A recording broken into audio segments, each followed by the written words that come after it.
सर्वेभ्य नमो नमः। आज हम महाकवि माघ के द्वारा विरचित शिशुपाल वधम महाकाव्य के द्वितीय सर्ग का 46वां श्लोक पढ़ेंगे। प्रस्तुत श्लोक में बलराम जी भगवान श्री कृष्ण के सामने अपने मंतव्य को प्रकट कर अब बता रहे हैं कि अगर कोई कर्ता विशेष अपने शत्रु पक्ष के द्वारा किए गए अपमान को सहन कर लेता है तो ऐसा व्यक्ति विशेष का जीवित रहना मरने के समान ही है। यहाँ पर कवि धूलि का उदाहरण देकर क्या बता रहे हैं उसी का उल्लेख महाकवि माघ ने उक्त श्लोक में किया है। मैं श्लोक का वाचन करता हूँ, तत्पश्चात हम इसके अर्थ को देखेंगे। शत्रु के द्वारा किए गए अपमान को सहन करने वाले व्यक्ति की स्थिति किसके समान निकृष्ट है उसको कवि उल्लेखित कर उक्त श्लोक में क्या कह रहे हैं। मैं श्लोक का वाचन करता हूँ, फिर हम इसके अर्थ को देखते हैं। क्या कह रहे हैं महाकवि माघ बलराम जी की वाणी को उद्घाटित कर।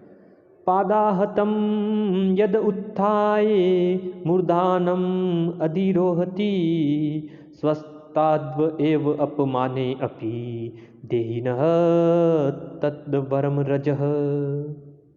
क्या कह रहे हैं बलराम जी। पादाहतं यद उत्थाय मूर्धानम अधिरोहति स्वस्ताद्व अपमाने अपि देहिनः तद्वरम रजः। बलराम जी की वाणी को उद्घाटित कर महाकवि माघ कह रहे हैं कि पादाहतं यद उत्थाय मूर्धानम अधिरोहति स्वस्ताद्व एव अपमाने अपि देहिनः तद्वरम रजः। उक्त श्लोक का अन्वय इस तरह से होगा। यत रजः पादाहतं उत्थाय मूर्धानम अधिरोहति तत् अपमाने अपि स्वस्तात् देहिन वरम एवः।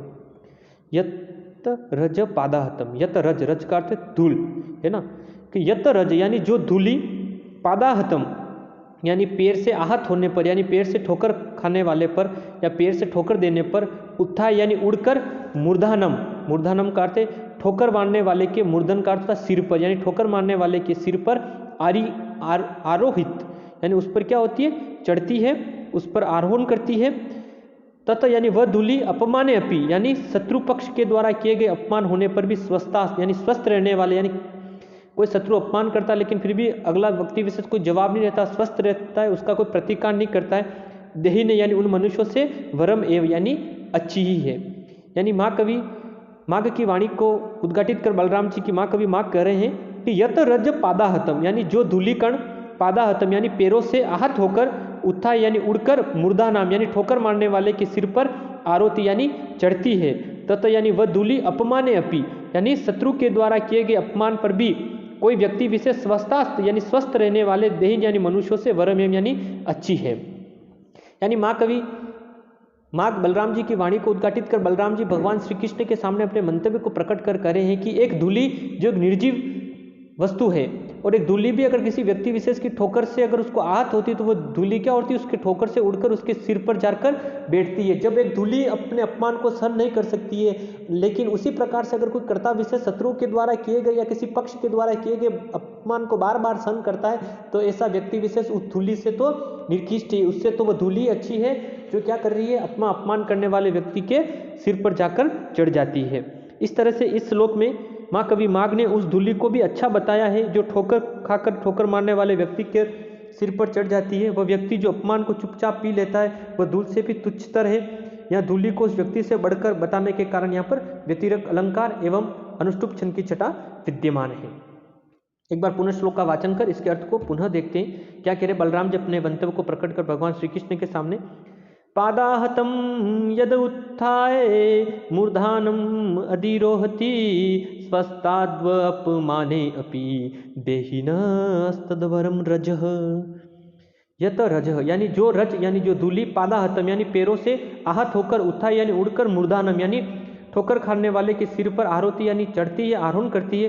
तथा यानी वह धूलि अपमाने अपि यानी शत्रु के द्वारा अपमानित होने पर भी स्वास्थ्य यानी स्वस्थ रहने वाले देह यानी मनुष्यों से वरम यानी अच्छी है। वह धूलि तो उस अपमान सहन करने वाले मनुष्य कर्ता से तो 100 गुना अच्छी प्रतीत होती है।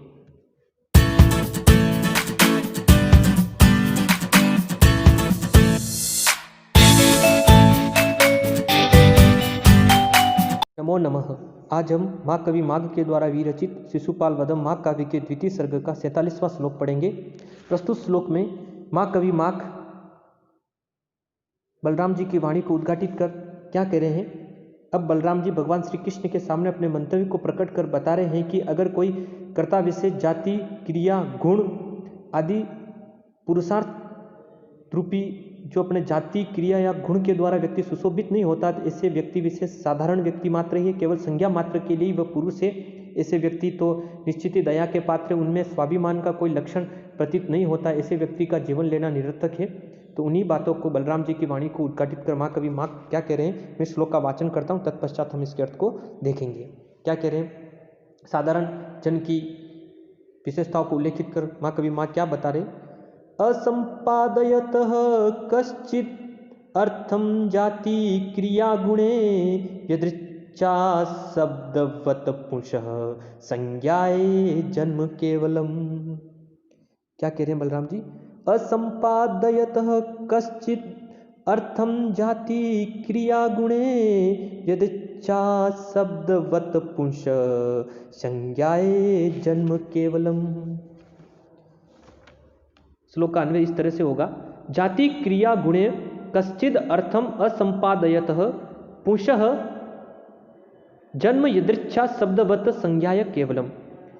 जाति क्रिया गुण यानी जाति यानी ब्राह्मण आदि जाति जो चारों वर्ण हैं हमारे, ब्राह्मण क्षत्रिय वैश्य शूद्र, क्रिया यानी जो क्रिया है, यज्ञ आदि क्रियाएं, गुण यानी शौर्य आदि जो गुण है, कश्चिद अर्थम यानी किसी व्यक्ति विशेष में अगर जाति क्रिया गुण कश्चित अर्थ में किसी भी पुरुषार्थ को असंपादयत यानी संपन्न करने वाले, यानी उपरोक्त जो उल्लेखित जो उपाधि के जो चार भेद होते हैं उसमें कभी पहले तीन के बारे में बता रहा है कि जाति क्रिया गुणे यानी कोई व्यक्ति विशेष जाति से युक्त नहीं है, क्रिया यानी यज्ञ आदि क्रियाओं में भी संपन्न नहीं तथा शौर्य आदि गुणों से भी वह युक्त नहीं है, तो कश्चित अर्थम यानी किसी भी पुरुषार्थ को असंपादयत यानी संपन्न न करने वाले, पुंसम यानी उस पुरुष का जन्म यानी जीवन, यदृच्छा शब्दवत यानी यदृच्छा यानी स्वेच्छा से बनाए हुए, संज्ञा केवलम यानी संज्ञा मात्र के लिए होता है, वह सिर्फ नाम मात्र का मनुष्य, उस व्यक्ति का जीवन लेना निरर्थक है जिस व्यक्ति में जाति गुण और क्रिया ये तीनों ही पुरुषार्थ रूपी कार्यों को करने वाले अगर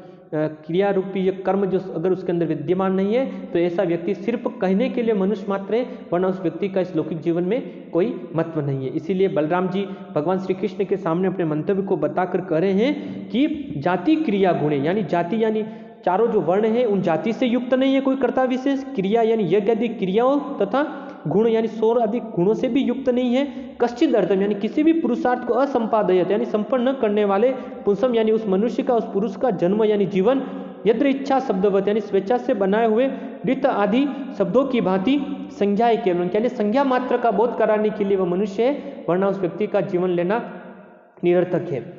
यहाँ पर कवि कुछ साहित्यिक बातों को कर रहा है। हमारे जो साहित्यिक के अंतर्गत जो चार भेद बताए हैं, जाति गुण द्रव्य और क्रिया, जो संकेत अर्थ के प्रमुख साधन है, जाति पदार्थस्य प्राणपदम जाति, ऐसे साहित्य दर्पण के रचनाकार विश्वनाथ कहते हैं, पदार्थस्य प्राणपदम जाति, गुण विशेष अवदानम सिद्ध वस्तु धर्म, क्रिया साध्य रूपा पाक धर्म आदाय, और यदर्चा एक व्यक्तियों वाचिन हरिहर डित डविता। यदर्चा को स्वेच्छक शब्द भी कहते हैं, संज्ञा भी कहते हैं। ये दो प्रकार की होती है, चिरंतुनी और आधुनिकी। चिरंतनी में आ जाता है हरिहर और आधुनिकी में डित डविताएं, जो साधारण का बोध कराती है।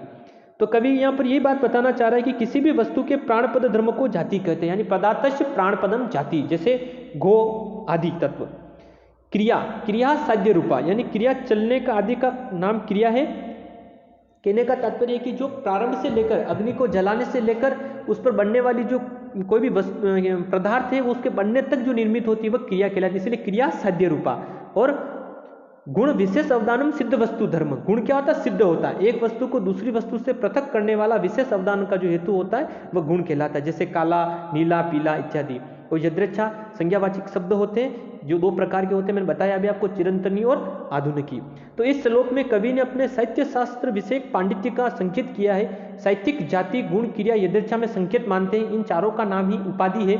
महाभाष्यकार जो हमारे उसमें भी उन्होंने बताया है कि यही मत है कि चतुष्टय शब्दानाम प्रवृत्ति, यानी जो व्यक्ति न अपनी जाति से, न क्रिया से और न गुणों से अपने समाज का भला करता है वह तो नाम मात्र का पुरुष होकर जन्मा है, अतः वह दया का पात्र है।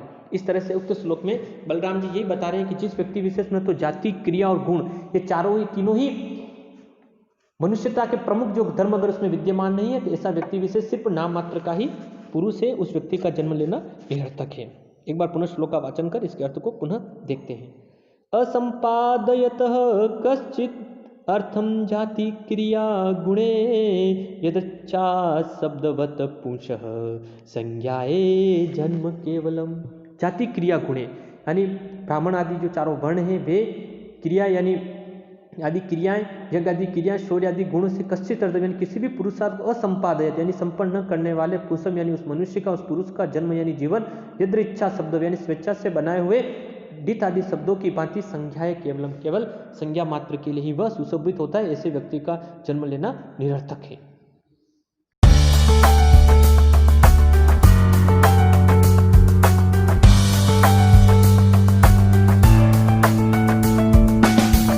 आज हम महाकवि माघ के द्वारा विरचित शिशुपाल वधम महाकाव्य के द्वितीय सर्ग का 48वां श्लोक पढ़ेंगे।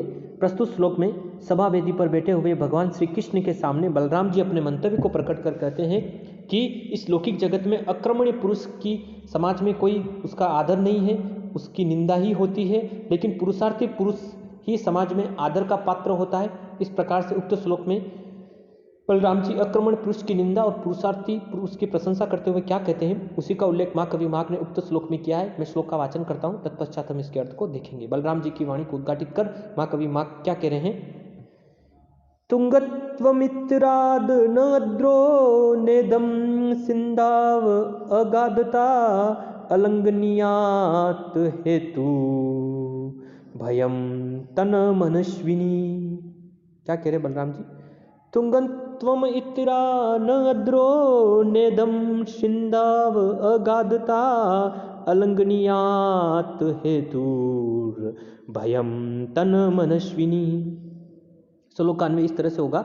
अद्रो तुंगत्वम इत्रा न सिंधो अगाधता इदम न मनस्विनी तु अलंघनीयात हेतु तत उभयम।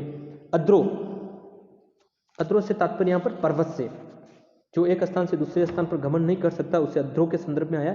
अद्रो यानी पर्वत में, यानी पर्वत विशेष में तो तुंगत्वम, तुंगत्व का अर्थ होता है त्वम ऊंचाई के संदर्भ, यानी पर्वतों में ऊंचाई है, यानी पर्वत की जो स्वाभाविक विशेषता है ऊंचाई को लिए हुए रहते हैं।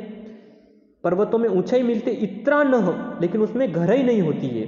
सिंधो, सिंधो का अर्थ समुद्र, यानी समुद्र में अगाधता, यानी समुद्र में अगाधता अथाह गहराई है।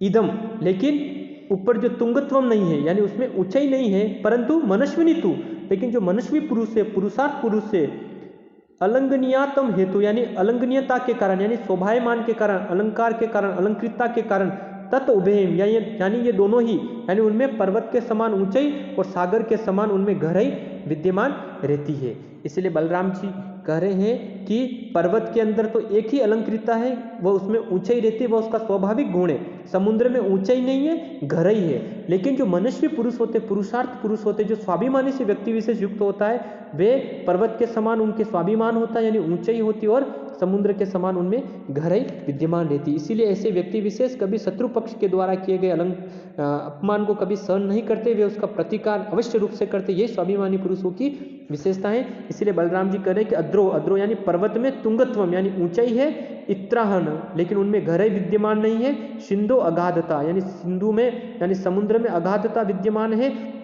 यानी उनमें गहराई विद्यमान है। इदम न, लेकिन उनमें तुंगत्वम यानी ऊंचाई नहीं है, परंतु मनस्विनी तु, लेकिन मनस्वी पुरुषों में तो अलंघनीयात हेतु यानी अलंकृतता के कारण तत् उभय यानी ये दोनों ही, अर्थात उनमें पर्वत के समान तो ऊंचाई और सागर के समान उनमें गहराई विद्यमान है।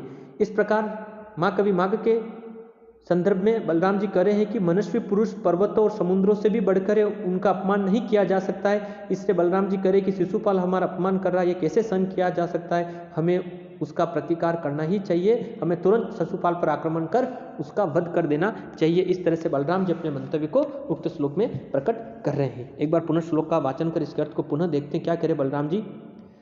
तुंगत्वम उत्तरात न अद्रो नेदम सिंधाव अगाधता अलंघनीयात हेतुर भयम तन मनस्विनी।